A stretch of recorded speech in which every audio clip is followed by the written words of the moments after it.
Whoa, are we recording? Oh my god, we're recording. Hey guys, welcome back to another video on my second channel. Guys, today's gonna be the first FIFA 20 video that I upload ever, or at least focused around FIFA 20. Now, obviously, we don't have FIFA 20. It's not out for 20 days. I said my content for FIFA 20 is gonna start September 1st. This is the second channel, obviously, so it's a few days early. You guys get a taste of it. Now, what today's video is going to be based around is players that are going to be pretty overpowered in next year's game. I played 60 games of the beta. I've watched a lot of the gameplay all around the community. I've seen it, and I feel like I have a good grasp on that build of who's going to be overpowered. Now, unless they completely change the build of the game, which would be hard to do because they would have to literally revamp what their concept of the game was. Currently, right now, the concept is build-up play is very rewarding. Fast defenders with good acceleration are very helpful, and just high agility and good passing is good dribbling and good passing is usually the best types of players. So I'm going to go through today. I want to talk with you guys a few players that I was able to use, talk about them, why they were so good, and hopefully you guys enjoyed it. It's going to be a different kind of video. I don't know how the video is going to do, but it's some content for you guys over on the second channel that are looking to watch something right now, and maybe get your eyes on a few players so far. Guys, top 100 ratings are going to come out next week, I believe, sometime mid-next week, and then I'm going to have a ton of FIFA 20 videos for you guys on the main channel, investment, trading, stuff like that, just preparation videos, but I thought this would be a cool kind of video to make for the second channel today. So yeah, obviously if you guys enjoy it, a thumbs up is always really appreciated. So I'm just gonna tell you guys some players that I was able to, let's say quote unquote use in the beta that I did really think were amazing, or I played against and just kind of absolutely smoked me. So the first player that I played against that really killed me was Sadio Mane. Now Mane has a team of the season this year. It's a good card. It's not like a crazy card. Now, Mane, in my opinion, Mane is going to be an 88 or an 89 next year. I think he'll get a big upgrade. Obviously, I think in the beta he was 86, but that's because the beta ratings were the same as this year. But I think he's got the chance with the double. I think he got, a player of the month, 3 or 4 special cards and a team of the season. He also is playing unbelievable in real life right now, and I think he does have the chance to have a huge upgrade next year, which is actually even more helpful because this player, as this card right here in next year's game, was already ridiculous. I remember playing against it, and he was so good.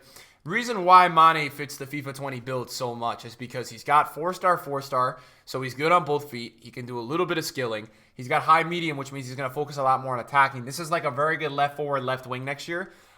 He's got 80 plus finishing, and the game's finishing is a lot more consistent. So when you get into angles with Mane, not Mbappe, Mane will score. Now, some other stats that you see that make him so good, he's going to have that 91 agility with that 86 balance, which is really damn solid.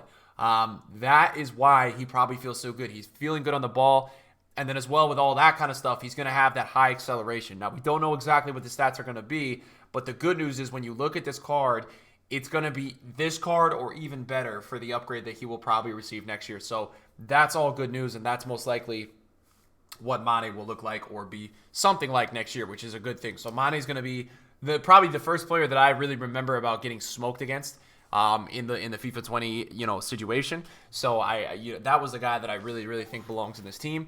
The next up player, guys, is going to be Luka Modric. Now Luka Modric was fantastic, man. You know what? It's crazy because Modric in FIFA is actually not always the best player on FIFA. So this is more of a guys, this is more of a, I guess this is more of something to get your guys' minds thinking about players that are really good. Yeah, he is one of them. He is fantastic. He is so good in next year's game. And the reason why he's so good, as you guys can see, look at the dribbling stats. So next year is a lot about the build-up play in the midfield, triggering runs, things like that. And with his dribbling and his passing ability, because he's got the 93 passing, he makes for just such an insane midfielder in the game. So, I mean, I really feel like he's going to be so good next year. And the title of the video is going to be Overpowered. Yes, a lot of these guys will cost some money, but it's good that you guys know the players that are going to be amazing.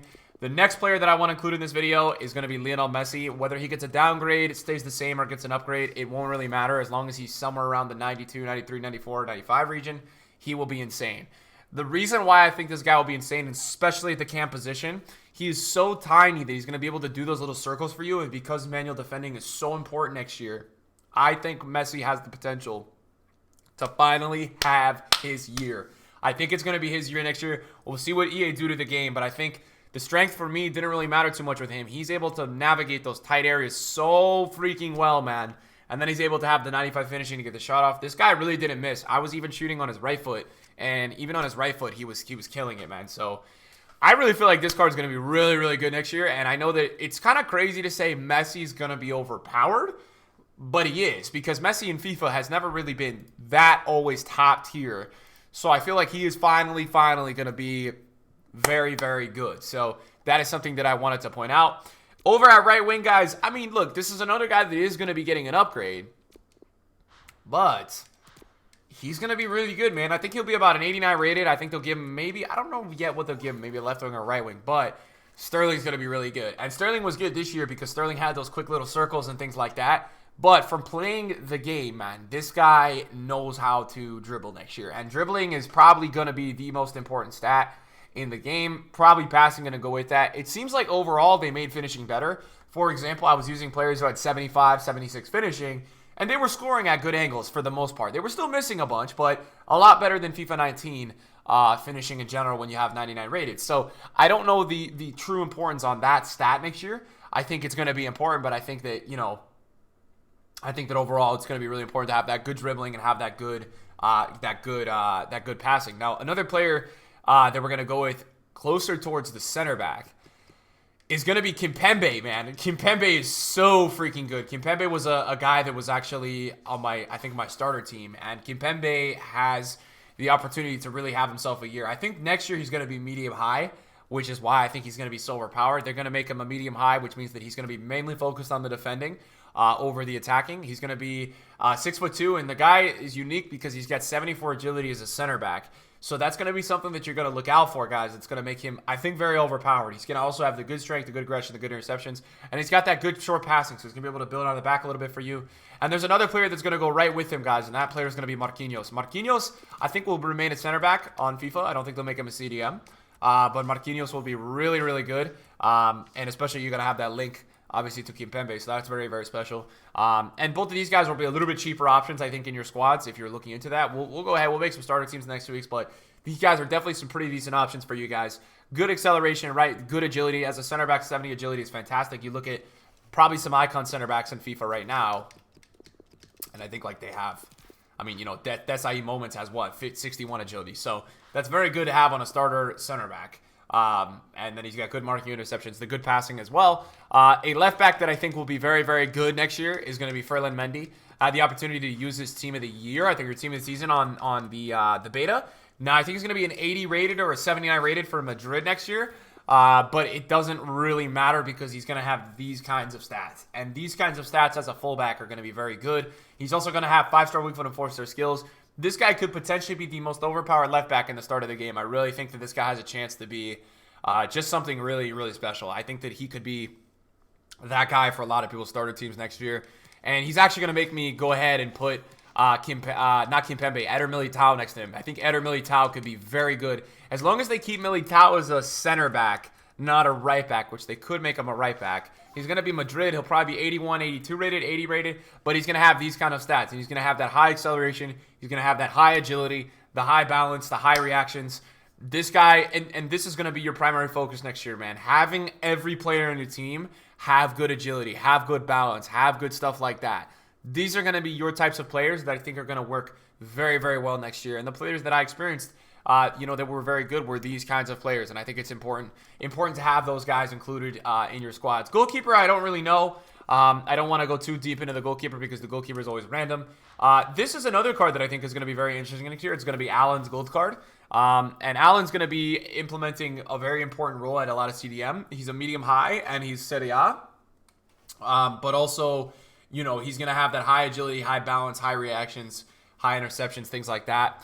It's interesting because Manolas is going to go to Napoli, right? Or he's at Napoli. He's already got the transfer card. I don't know how good he's going to be next year because he doesn't really have that passing. And I did feel like passing was very important out of the back. So he could be really good if passing works with him. It all depends if the passing on that specific card is really, really good. And N'Golo Kante is going to be insane next year as a CDM. Height matters a lot less in the midfield, I felt like. It matters about the ball on the ground. It's a lot less about crossing and a lot less about long balls over the top. So when you have a CDM that can transition like this guy with the short passing, the high agility, and the high balance, Guys, I'm going to miss out. There's not going to be everybody that you think would be in this video because I just didn't play with everybody. I'm just telling you guys about players that I played with and players that I thought were amazing that I had the opportunity to play with or played against. So content would definitely be in this video. Hazard is also going to be in this video. Hazard should be really, really good next year. Hazard, as a cam or whatever, is probably going to be one of the best players on the game in the beginning. He has that really consistent finishing. He's got that touch of it. He's got the high agility. He's got the high balance, the high reactions, the good stamina. He's got the good vision, the good finishing. This guy has it all, man. I'm telling you guys right now, this is a very, very solid card. So definitely keep your eyes out for Hazard next year in FIFA. In FIFA 20, he's going to be very, very effective. I thought when I played it, De Gea was very good as well. That was another player that was extremely, extremely good. I think somebody that's going to be really, really unique to the game next year is going to be Richarlison. I think Richarlison, as long as he gets like an 82, 81, 83, something better than this, I think he does have the opportunity to be a very good player next year. So I'm going to put Richarlison in this video. I did play against him once. He was very, very solid. The reason why that is he 5-star weak foot, 4-star skills. And then to go with him as well, and this is a little bit of rumor going around the community, but I've heard that Son is going to be position changed to a central striker, which is really good because he's been a winger the last few FIFAs. And I think as a striker, this guy is going to be a madness. With the 5-star weak, with the 6 feet, 4-star skills, and then he's going to have he'll have the same stats, if not a little bit better. And that's kind of how it will work. There's no way that they would make the card worse because of Spurs' progress this year. I can't really see that happening, so I would say that he would be there. Other players that should be really, really good in next year's edition. I would say Timo Werner was really solid. Somebody that I used in the beta that I really thought was really good was Leroy Sané because he kind of had that. He had that spark to him because he was tall, and then he also had the really high agility, which was something that was like really unique. And I think next year is impressive because the AI is not as good, so they give you more time to get onto your strong foot, right? So as a 3-star weak foot, I think it matters. It matters less to have a better weak foot next year than this year because this year the AI was so good, you needed to be able to shoot on both feet. Now I don't know if it matters as much, right? Because you have more time, in my opinion, to get onto that weak foot. Another guy that I think will be very, very overpowered is going to be that Ben Yedder. Ben Yedder should get a little bit of an upgrade. I think he just transferred to Monaco. I'm not positive. I think it was to Monaco. But this guy should be pretty good.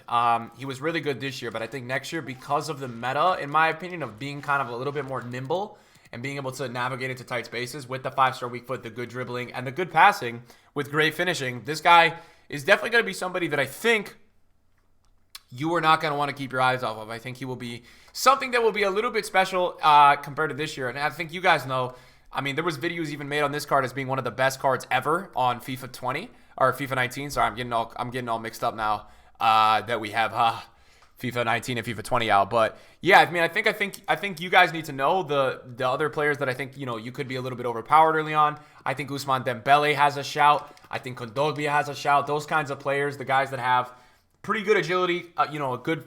If Dembele gets up to 5-star next year, he'll be really special. I don't know if that'll happen, but he could. These guys, look, there's going to be a million more other players, and when we get the top 100 ratings, there's going to be a ton of others, and when we get all of the ratings, there's going to be a ton of others. But these were players that, in my experience of playing the game so far, that I thought were ridiculous. Like, for what they're worth. Yes, I played with Neymar. Neymar's goated. Mbappe is goated. Those guys are goated. But, like, they've always been good, right? Some of these guys in this video, I think, were a lot better than what I had played with them this year and are going to be ones to watch next year. You've got your cheap options with Richarlison, Allen, Dembele, Marquinhos, Militao, Mendy, Kimpembe, and then you've got some more expensive options where you're going to have Modric, Messi, and those kinds of players. So hopefully you guys enjoyed it. The first of the FIFA 20 content coming your guys' way. Obviously a little bit made up content, right? Because I have to kind of competence. You have to take my word, but hopefully you guys enjoy the video. Let me know some players that you guys are looking forward to using next year in the comments down below. Thanks for watching as always, and I'll see you guys in the video soon. Peace out.